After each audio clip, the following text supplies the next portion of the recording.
नमस्कार। राज्य शिक्षा शोध एवं प्रशिक्षण परिषद बिहार पटना में आप सबका स्वागत है। प्यारे बच्चों, आज हम लोग बात कर रहे हैं अपने आसपास की जो भी वस्तुएं हैं वो कितना स्थान घेरती है, कितना जगह लेती है, इसके बारे में आज हम लोग मिलजुल कर चर्चा करेंगे। पूर्व की कक्षा में हम लोग बात किए हैं किसी भी 2D आकृति, द्विविमीय आकृति जो भी था, जैसे आपने देखा बहुत सारे बहुभुज, त्रिभुज, चतुर्भुज, वो जिस क्षेत्र को घेर रहा है उसका क्या रिजल्ट है, क्या फल है, अर्थात क्षेत्रफल, एवं घेरे गए जो उसके द्वारा क्षेत्र हैं उसके बाहरी माप अर्थात परिमाप की बात हम लोग किए हैं। पूर्व से हम लोग परिमाप और क्षेत्रफल से परिचित हैं। तो आइए आज हम शुरू करते हैं। हमारे आसपास बहुत सारी वस्तुएं होती हैं, वह कितना जगह घेरती हैं। क्षेत्र के जगह पर इस बार हम शब्द का प्रयोग कर रहे हैं कि कितना जगह घेर रही हैं। तो आइए हम कुछ उदाहरण आपके सामने रखते हैं। जैसे ये दो वस्तुएं हैं, जरा इसका ध्यानपूर्वक अवलोकन कीजिए और बताइए कि इन दोनों में कौन सा ऐसा वस्तु है जो ज़्यादा जगह घेर रहा है। आप आसानी से देख पाएंगे। जगह घेरने का क्या अर्थ है, क्या आप इसे समझ पा रहे हैं? जगह घेरने का अर्थ क्या हम बता रहे हैं, क्या बात कर रहे हैं? ये जिस जगह पर है, इसके नीचे नीचे जहाँ हमारी उंगलियाँ चल रही है, क्या सिर्फ हम इस जगह की बात कर रहे हैं या जगह का अर्थ आप और कुछ समझते हैं? बिल्कुल आपस में आप चर्चा करें और ये सोचें कि इन दोनों में कौन ज़्यादा जगह घेर रहा है। आशा है आप निष्कर्ष पर पहुँचे होंगे और आपने ये तय किया होगा कि ये जो बड़ी वस्तु है अपेक्षाकृत छोटी वस्तु से यह अधिक जगह घेर रही है। चलिए ऐसे हम 2-4 उदाहरण और देखते हैं। यदि हम बात करें, आइए ये दो वस्तु और है हमारा। अब जरा विचार कीजिए कि इन दोनों में कौन ज़्यादा जगह घेरेगा। क्या आप स्पष्ट हो पा रहे हैं? यदि आप देखेंगे ध्यानपूर्वक, यदि हम इसकी बात करें और ये जिस क्षेत्र पर रखा हुआ है यहाँ कितना जगह घेरता है, यदि इसे हम मार्किंग करें और पुनः इसे रखकर घेरे गए क्षेत्र को मार्किंग करें तो आप देखेंगे कि दोनों बराबर जगह पर ही अट जा रहा है। दोनों बराबर जगह ही घेर रहा है क्षेत्र के मामले में। लेकिन यदि हम बात करें कि इसके द्वारा घेरे गए पूरे जगह की, तो इस स्थिति में आप क्या कहेंगे कि ये छोटा है तो ये कम जगह घेरेगा और ये चूंकि बहुत बड़ा है तो ये और भी जगह घेर रहा है। तो एक बात तो निश्चित है कि छोटी वस्तुएं कम जगह घेरती है एवं बड़ी वस्तुएं अधिक जगह घेरती हैं। और जगह घेरने का मतलब सिर्फ ये नहीं है कि वह कितने पर, किस समतल क्षेत्र पर रखा जा रहा है, बल्कि उसमें और भी कई चीज़ें सम्मिलित हैं। जगह घेरने में क्या क्या सम्मिलित हैं ये हम लोग ज्ञात करेंगे बात करके। जैसे और भी हमारे पास बहुत सारी वस्तुएं हैं। किन्हीं भी दो वस्तु को लेकर तुलना करना है कि ये कौन सी वस्तु ज़्यादा जगह घेर रही है। आप ज़रा ध्यान दीजिए इन दो वस्तुओं पर। बताइए कि इन दोनों में कौन सी वस्तु ज़्यादा जगह घेर रही है। यदि आप देखेंगे तो इस वस्तु के द्वारा यदि हम इसे एक मार्किंग करें इस प्रकार से, आप ऐसी कोई दो वस्तु ले लें, पेंसिल से या पेन से इस प्रकार घेरें कि ये कितना बड़ा जगह घेरा, और उसी के जगह पर अगर इसे आप देखेंगे तो इस क्षेत्र पर ये बहुत कम जगह में आ जा रहा है। नीचे का क्षेत्र ये बहुत कम ले रहा है। लेकिन यदि हम लोग बात करें कि पूरे जगह कितना घेर रहा है तो ये देखिए, जबकि इसका जगह कितना अधिक है। आप क्या तुलना कर पा रहे हैं कि कौन ज़्यादा जगह घेर रहा है? और जगह घेरने का मेरा मतलब ये नहीं है कि इस क्षेत्र पर वो कितने जगह पर पसरा हुआ है, फैला हुआ है। सिर्फ इससे मतलब नहीं है। मतलब इससे भी है कि इस क्षेत्र के अलावे और कहाँ कहाँ उसका फैलाव है और कहाँ कहाँ वह जगह घेर रहा है। तो हमारे कहने का अर्थ ये है बच्चों कि जब हम बात करते हैं जगह घेरने की, तो हम बात सिर्फ इसकी और इसकी नहीं कर रहे हैं, बल्कि ये जो ऊंचाई में घेरे हुए है इसकी भी बात कर रहे हैं। अर्थात किसी वस्तु द्वारा घेरे गए जगह में सिर्फ इसका क्षेत्र का ही हिस्सा शामिल नहीं है, बल्कि ये जिस ऊंचाई तक है उसे भी हम शामिल कर रहे हैं। ऐसी और भी वस्तुएं आप देख सकते हैं। ये एक वस्तु है, इसके द्वारा घेरे गए जगह की यदि हम बात करें तो ये टिका हुआ है तो मात्र इतने पर, लेकिन सिर्फ उतनी ही की बात नहीं है। ये देखिए इस प्रकार से और भी जगह घेरा है, इतना ऊंचाई तक जगह घेरा है। तो हम बात करते हैं कि इसके द्वारा कुल घेरा गया जगह वो नीचे के क्षेत्र में हो, साथ ही साथ ऊंचाई तक जितना घेरा गया है। और इस प्रकार से हम ये कह सकते हैं कि क्षेत्र घेरने में, जगह घेरने में क्षेत्र की लंबाई चौड़ाई तो है ही, साथ ही साथ ऊंचाई पर भी निर्भर करता है। यदि हम बात करें किसी के क्षेत्र घेरने की तो क्षेत्र तो ये घेर रहा है, लेकिन हम बात यदि करें जगह घेरने की तो क्षेत्र के साथ साथ वो किस ऊंचाई तक है इसकी भी हम बात करते हैं। और जब हम लंबाई, चौड़ाई और ऊंचाई तीनों ही बीमा में, त्रिविमीय में बात करते हैं, तो फिर हम लोग बात करते हैं एक नया टर्म आयतन की। उसे हम लोग और भी अच्छे से समझेंगे। फिलहाल अब आप जरूर तुलना कर पाएंगे कि कौन ज़्यादा जगह घेर रहा है। आप खुद से निर्णय लें कि इन दोनों में कौन ज़्यादा जगह घेरा, इन दोनों में कौन ज़्यादा जगह घेर रहा है, या इन दोनों में कौन ज़्यादा जगह घेर रहा है। और इसके एक अभ्यास का आपके पाठ्य पुस्तक में कुछ प्रश्नावली भी दिए गए हैं, जहां 2 चित्र दिए गए हैं और आपको बताना यह है कि कौन ज़्यादा जगह घेर रहा है। तो आपने स्पष्ट देखा कि जो बड़ी वस्तुएं हैं वो ज़्यादा जगह घेरती हैं और जो छोटी वस्तुएं हैं अपेक्षाकृत कम जगह घेरती है। साथ ही साथ हम लोगों ने ये जाना कि जगह घेरने का मतलब सिर्फ क्षेत्र की लंबाई चौड़ाई से ही मतलब नहीं है, उसका ऊंचाई से भी मतलब है कि वो कितना ऊंचाई तक जगह घेर रहा है। आइए इसे हम थोड़े और अच्छे से समझते हैं, जगह घेरने का क्या अर्थ है।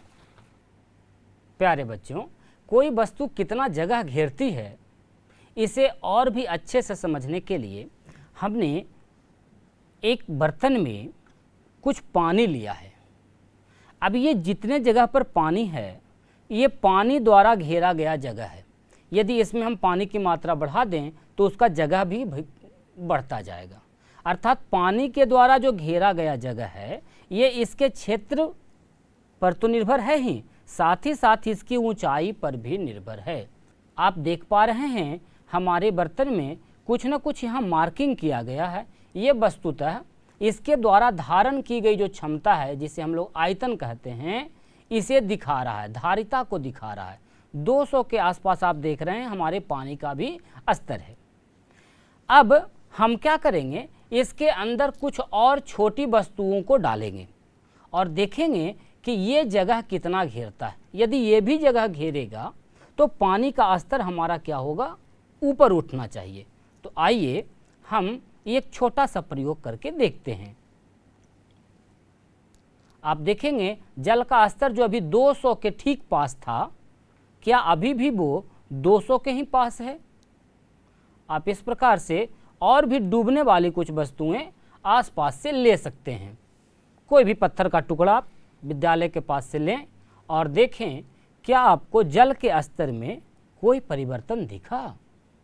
जो स्तर अभी 200 तक था वो 200 से अधिक हो गया है, बढ़ गया है। क्यों बढ़ गया बच्चों? क्योंकि इसके अंदर हमने छोटे छोटे वस्तु डाले हैं और वो वस्तु भी अपने आप में जगह घेरता है। तो उसने जितना जगह घेरा उतना ही पानी का स्तर बढ़ गया। पानी का स्तर जितना बढ़ा उतना ही उस वस्तु द्वारा घेरा गया जगह है। और किसी वस्तु के द्वारा जो घेरा गया जगह होता है उसे ही हम लोग आयतन कहते हैं। तो यदि कोई भी वस्तु हो, यदि उसका आयतन ज्ञात करना हो, आप इस प्रकार से भी काफ़ी आसानी से बिना मापे हुए कर सकते हैं। यदि कोई ऐसा बर्तन मिल जाए आपको जिस पर मार्किंग किया हुआ रहे, आप पानी के स्तर को भर लीजिए और जिस वस्तु का आयतन आपको मेजरमेंट करना है, ज्ञात करना है, उसे उस पानी में डुबा दीजिए। पूर्णतः डूब जाना चाहिए। जब पूर्णतः डूब जाएगा तो पानी का स्तर ठीक उतना ही ऊपर उठ जाएगा। अब दोनों के अंतर को पता करके हम पता कर सकते हैं कि डूबने वाली वस्तु ने कितना जगह घेरा, और जितना जगह घेरा उसे ही हम उस वस्तु का आयतन कहते हैं। आशा है बच्चों आपने ये जरूर समझा होगा कि आयतन का अर्थ वस्तु द्वारा घेरा गया जगह है, और घेरे गए जगह का अर्थ लंबाई चौड़ाई के साथ साथ ऊंचाई से भी है।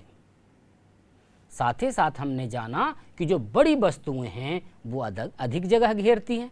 जैसे यदि हम फुटबॉल और क्रिकेट बॉल की बात करें, क्या आपने देखा है फुटबॉल की आकृति और क्रिकेट बॉल की आकृति? हम वजन की बात नहीं कर रहे हैं, हम बात कर रहे हैं उसके द्वारा घेरे गए जगह की माप की, और ये जो घेरे गए जगह की माप है इसे ही आयतन कहा जाता है। तो आप जरा आपस में विमर्श करिए और ये पता कीजिए कि फुटबॉल और क्रिकेट बॉल में किसका आयतन ज़्यादा होता है। ठीक इसी प्रकार से क्रिकेट का बॉल और भी एकदम छोटा सा बॉल यदि कोई ले लें, उन दोनों में किसकी आयतन ज़्यादा होगी। आपके घर में 2 कार्टून यदि पड़ा हुआ है तो आप उसका अवलोकन करें और ये पता करने की प्रयास करें कि किसका आयतन ज़्यादा है और किसका कम है।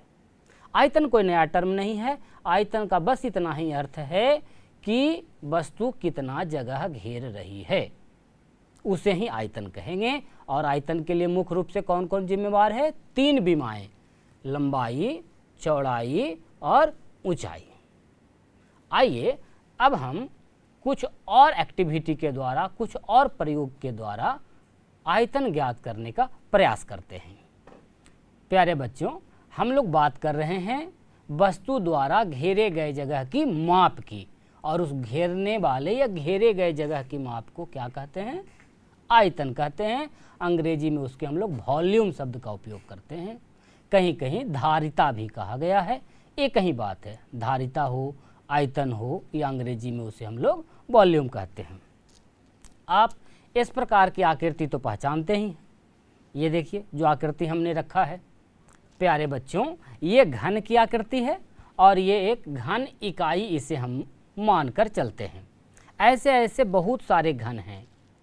यदि हम इस प्रकार से 2 घन एकत्र कर दिए, ये देखिए, तो इसके द्वारा जो घेरा गया क्षेत्र है, अभी जो एक घन के द्वारा था वो 1 घन था, और इसके द्वारा घेरा गया क्षेत्र देखिए बढ़ गया, 2 घन हो गया। इसी प्रकार यदि बढ़ाते जाएं तो घेरा गया जो क्षेत्र है इसका माप बढ़ता जाएगा। अब 3 घन हो गया, इसी प्रकार और बढ़ा दें तो 4 हो गया बच्चों। अब यदि हम इसी का और भी इसी प्रकार और एक लाइन लगा दें, ये देखिए 5, 6, 7, 8। अब ये सब मिलके एक जो थोड़ा सा बड़ा आकृति बना दिया, इसके द्वारा घेरा गया जगह कितना हो गया?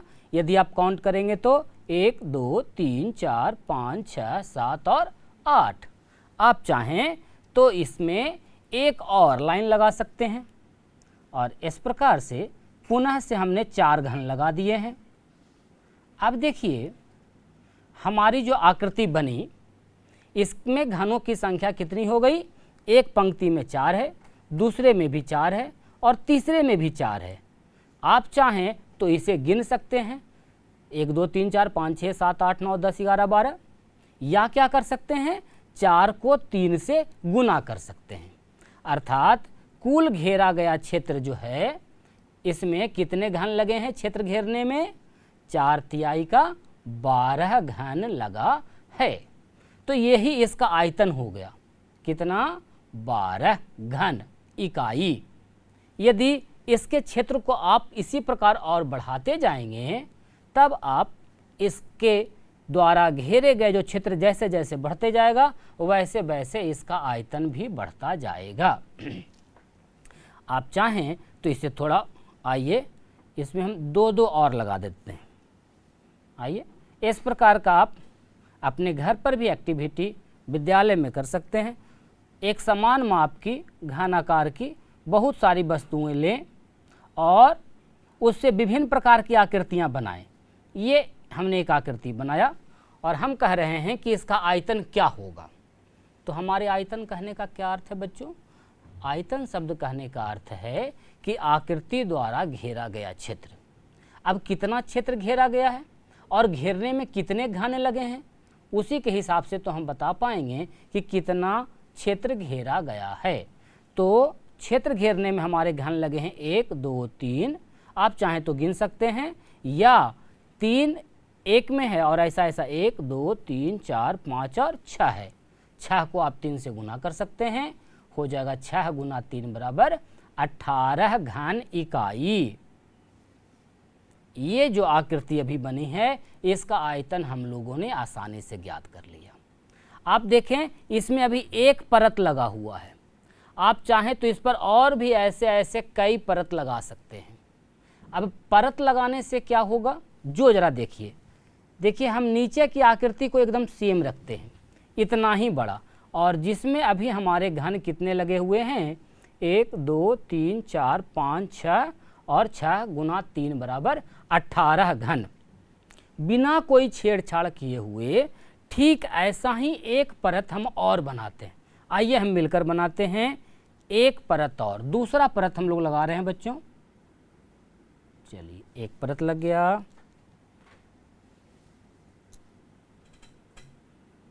अब हम लोग क्या कर रहे हैं, उसी घन पर एक और परत लगा रहे हैं। घर का एक और फ्लोर तैयार कर रहे हैं हम लोग। बहुत मज़ेदार है। आप इस प्रकार से अलग अलग प्रकार की आकृतियों का निर्माण भी कर सकते हैं और उसके द्वारा घेरे गए जितने भी क्षेत्र हैं उसकी माप भी आसानी से ज्ञात कर सकते हैं। प्यारे बच्चों, क्या आप देख पा रहे हैं स्पष्ट रूप से? अब हमने 2 परत का एक आकृति तैयार किया है। अब इस आकृति के द्वारा घेरे गए क्षेत्र के मामले में, घेरे गए क्षेत्र के माप के बारे में आपका क्या अवलोकन है, क्या कहना है, जरा समझिए। यदि आपसे पूछा जाए कि इस आकृति का आयतन क्या है, या इसे ही दूसरे शब्दों में ऐसे कहा जाए कि इस आकृति के द्वारा घेरे गए क्षेत्र का या घेरे गए जगह का माप क्या है, मेजरमेंट क्या है, तो आप कैसे ज्ञात करेंगे? आपने अभी अभी देखा था कि इसके एक तरफ 1, 2, 3 है घन और एक तरफ 1, 2, 3, 4, 5 और 6 है। तो 6 और गुणा 3 बराबर हो गया हमारा 18। तो 18 तो हो गए एक परत में, और ऐसे ऐसी परत कितनी लगी हैं, एक और लगी हैं। तो आप चाहें तो इसे फिर से गिन सकते हैं, या सीधे सीधे 18 और 18 जोड़ सकते हैं, या 18 को 2 से गुणा कर सकते हैं, और आप पाएंगे इसमें उपयोग किए जाने वाले कुल घनों की संख्या है 36। तो ये जो 36 घन इकाई है, यही इस आकृति का आयतन है। आप चाहें तो इस पर और भी इसी प्रकार परत बढ़ा सकते हैं, और जब परत बढ़ाएंगे तो क्या होगा, घनों की संख्या बढ़ती जाएगी और इस प्रकार से उसका आयतन भी बढ़ता जाएगा। और हर बार जितना परत हम लोग लगाएंगे उतना से मल्टीप्लाई करेंगे, गुना करेंगे। अर्थात किसी के द्वारा जो घेरा गया जगह है उसके मेजरमेंट के लिए लंबाई और चौड़ाई तो जिम्मेवार है ही, साथ ही साथ उस पर जितना परत लग रहा है, और परत ये कहाँ लग रहा है, ऊंचाई में, ऊंचाई भी जिम्मेवार है। तो साधारण घन आकार की आकृतियाँ या घनाभाकार की आकृतियों का आयतन ज्ञात करने के लिए हम लोग लंबाई को चौड़ाई से गुना करते हैं, साथ ही साथ ऊंचाई से भी गुना करते हैं। तो हम कह सकते हैं कि घनाभ का आयतन लंबाई गुना चौड़ाई गुना ऊंचाई होता है। आप चाहें तो नोट भी कर सकते हैं, या ऐसे भी अब आपको याद हो गया है कि किसी का भी यदि हमें आयतन ज्ञात करना, आयतन का क्या मतलब है? धारिता। क्या अर्थ है इसका? उसके द्वारा घेरे गए जगह का माप। और वो ज्ञात करने के लिए हम लोग क्या करते हैं? आपने देखा घनों की संख्या कैसे ज्ञात करते हैं? लंबाई जितनी है चौड़ाई जितनी है उसमें उसकी ऊंचाई से गुणा कर देते हैं। या आप घनों को गिन भी सकते हैं, और गिनने का सबसे आसान तरीका क्या है बच्चों? गुणा कर देना। तो गुणा करके आप आसानी से आयतन प्राप्त कर सकते हैं। आयतन जब आप प्राप्त करेंगे तो जितना आयतन आएगा उसके मात्रक के रूप में हम लोग घन सेंटीमीटर लिखते हैं, या यदि मीटर में ले रहे हैं तो घन मीटर लिखेंगे। अर्थात हम ऐसा कर सकते हैं कि घन इकाई लिखते हैं। आपने देखा पूर्व कक्षा में भी हमने जाना है कि यदि सीधे लंबाई मापनी है तो मीटर में, सेंटीमीटर में या किसी भी इकाई में आप माप रहे हैं तो इकाई में लेते हैं। या इसका परिमाप मापना है तो परिमाप की इकाई और लंबाई की इकाई दोनों एक समान ही होता है। क्यों? क्योंकि परिमाप भी वस्तुतः लंबाई ही तो है। लेकिन जब हम बात करते थे क्षेत्र की तो उसमें हमारा मात्रक क्या होता था बच्चों? वर्ग इकाई, या सेंटीमीटर में है तो वर्ग सेंटीमीटर या वर्ग मीटर। ठीक इसी प्रकार से यदि हम आयतन के मात्रक की बात करेंगे कि आयतन ज्ञात करने के बाद उसके अंत में मात्रक के जगह पर क्या लगाएं, तो आपने देखा कि अब ये वर्ग नहीं, इसमें ऊंचाई भी आ गया, अर्थात घन का रूप ले लिया। तो हम लोग इसे कहते हैं घन इकाई। यदि भुजा को सेंटीमीटर में लिए हैं तो घन सेंटीमीटर, मीटर में लेंगे तो घन मीटर। जिस भी इकाई में लेंगे हम सीधे सीधे कह सकते हैं कि घन इकाई होता है। आइए थोड़े और आकृतियों का आयतन हम लोग साथ में मिलकर करते हैं। प्यारे बच्चों, आइए हमने पुनः से एक आकृति का निर्माण किया है और हम बात करेंगे इस आकृति द्वारा जो घेरा गया जगह है उसके मेजरमेंट की, और घेरे गए जगह के माप को, मेजरमेंट को ही हम लोग क्या कहते हैं? आयतन। तो आइए हम लोग मिलकर ज्ञात करते हैं इसका आयतन। अब ये जो आकृति है आपके सामने, इसका आयतन ज्ञात करने के लिए हमें ज्ञात करना होगा कि इसमें कितने घन लगे हुए हैं, इस जगह को घेरने में कितने घनों का इस्तेमाल हुआ है, और ऐसे ऐसे कितने परत बनाए गए हैं। जरा ध्यान दीजिए, इसमें लगे हुए घनों की संख्या ज्ञात करने का क्या तरीका हो सकता है? एक तरीका तो ये है कि इसे हम लोग गिन लें। कैसे गिनेंगे? 1 2 3 4 5 6 7 8 9 और 10। आप आसानी से देखते हैं, गिन पा रहे हैं कि एक में घनों की संख्या कितनी है। ध्यान दीजिए, 1 2 3 4 5 6 7 8 9 और 10। और ऐसे ऐसे 2 लाइन हैं बने हुए, अर्थात 10 इसमें भी और 10 इसमें भी। इन दोनों लाइनों में 10 इस लाइन में और 10 इस लाइन में। तो पूरी एक क्षेत्र में 20 घन लगे हुए हैं, अर्थात इस एक परत में 20 घन हैं, और ऐसे ऐसे परत हैं 1 2 3 और 4। तो 20 + 20 + 20 + 20, या उसका आसान तरीका क्या है? 20 × 4। अर्थात ये जो आकृति है इसमें उपयोग किए गए घनों की कुल संख्या कितनी है बच्चों? 80। तो हम कहेंगे कि इस आकृति का आयतन 80 घन इकाई है। इसके लिए हमने कैसे ज्ञात किया? इसकी लंबाई में जितने घन लगे हुए थे उसकी संख्या को देखा, चौड़ाई में जितने घन थे उसकी संख्या को देखा, साथ ही साथ इसकी ऊंचाई में देखिए 1 2 3 और 4 परत, 4 से भी गुना किया। ये अर्थात हमने गुना किया 10 × 2 और गुना 4। इसे हम दूसरे शब्दों में ऐसा कह सकते हैं, लंबाई गुना चौड़ाई गुना ऊंचाई।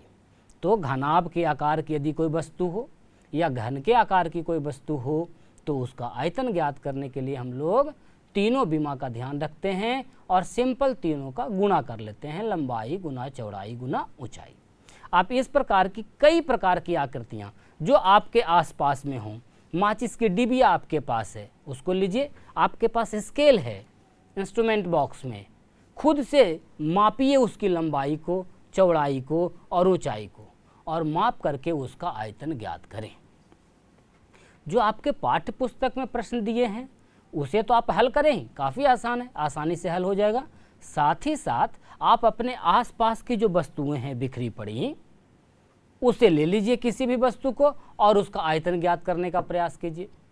आपके यहाँ बॉक्स पड़ा हुआ है, सिलाई का बॉक्स है, कुछ भी है, कोई भी कार्टून है, कोई भी डब्बा है, इसका आयतन ज्ञात करना है। इसके लिए कोई गणित की आवश्यकता नहीं है, आप खुद का स्केल लाइए जो आपके पास मापने के लिए है, और अगर वो नहीं है तो आप किसी भी इकाई में निकाल लीजिए। अंगुल तो है, चलिए अंगुल से ही हम लोग निकालेंगे। 3, 3 6, 3 9 और 2 11, सॉरी 1 10। तो ये 10 इसकी लंबाई हो गई, 10 अंगुल। अर्थात ये अंगुल जो है आपका, ये सब जगह सबकी उंगलियां क्या बराबर माप की हैं, अलग अलग हैं, लेकिन आप अपने के लिए ज्ञात कर सकते हैं। अच्छा ये होगा कि आप स्केल का उपयोग करें। तो ये लंबाई हमने ज्ञात कर लिया, इसकी चौड़ाई ज्ञात कर लीजिए इसी प्रकार मेजरमेंट करके, और इसकी मोटाई अर्थात ऊंचाई ज्ञात कर लें। और ज्ञात करने के बाद आप आसानी से इसका आयतन ज्ञात कर पाएंगे।